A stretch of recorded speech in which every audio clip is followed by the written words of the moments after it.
The help really didn't need much help finding an audience. The novel has been on bestseller lists for more than 2 years. The film, just released on DVD, is a blockbuster that's also generating plenty of Oscar buzz. But it almost didn't happen. Author Kathryn Stockett received about 60 rejection letters before finding a publisher. Now The Help is coming out in a new edition. We mentioned it's out on DVD now as well. Kathryn Stockett, good morning. Good morning. Thanks for having me.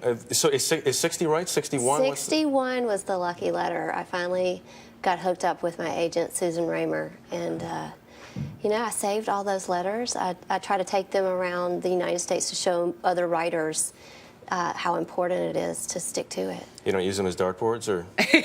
No, I cherish them. That's, you know, that taught me so many lessons about editing and going back and trying to make your work better and just sticking to it. I'm very stubborn, by the way. That comes in handy. Good. Absolutely. Yeah, good. How much of it, though, really changed? I mean, as you said, you went back and you would do some editing. And a little bit here, a little bit there. You know, I mean, over the course of several years with that much rejection, yeah, you question everything. How long was it? Over the course of how many years, those 61 letters? 3 years, yeah. 3 long years, it felt like. Hey, it was worth it. I was glad it worked out. You know? You think it worked out? I think it's worked out pretty well. I'm glad that it was the journey that it was, really, because I think an instant win is. What's the fun in that? I like the struggle. You got to work for something. Good. That's right. There you go.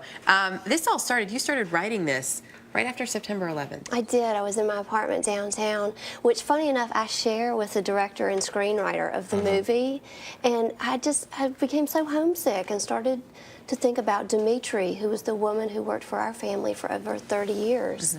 She died when I was 16, so this was, in a way, a love letter to her. Tate Taylor, the director you mentioned, who you worked with, you fought. It's well documented. You fought. Again, the stubbornness. You fought aggressively to keep him on the movie, to have him direct the movie when they said, "Listen, we need a big-name Hollywood director." That's right. If you did this all over again, I assume you'd do it the same way. Absolutely, but in the beginning, you know, Tate asked me for the screenwrites, and we were really good friends, and I knew he was talented, but he'd never done a studio film. So when he asked me, you know, of course I said no.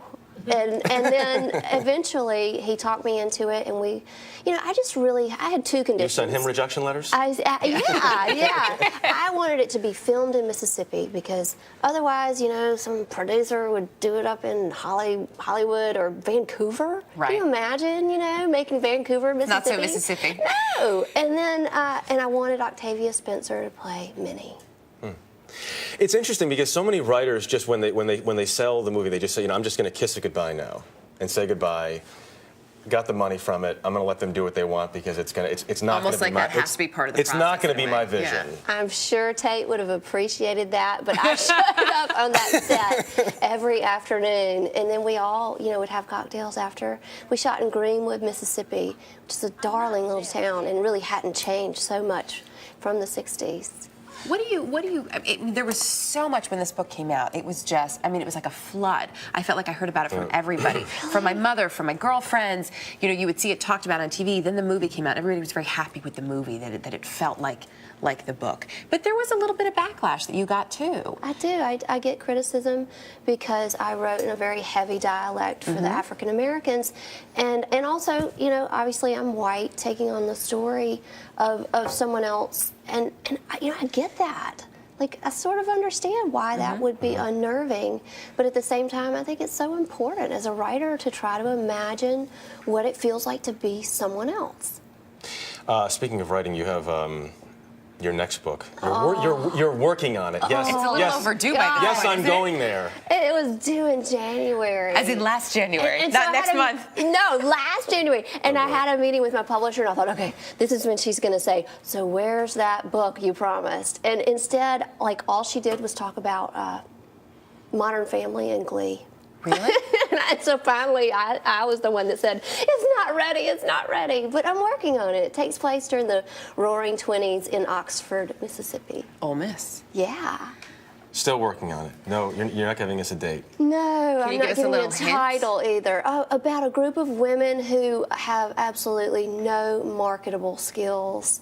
You know, we as women of the 2000s, you know, we go to college. We prepare ourselves for the world. But these women did not, and so all the men fall away, and so they have to find a different way to earn a living. I'm intrigued. Yes, seriously. And one of these That's a days, good one of tease. these days, we'll get to read it. Well, I hope so. Kathryn, thank go you. for it. You go It was first. lovely. Thank Yeah, you for coming in. really Thank nice to you. have you here. Thanks Thanks for so much. having And me. congratulations on all your success. Thank you. It's great. And a great story, as you point out, of perseverance. Yeah. A little struggle goes a long way. That's right. Thanks.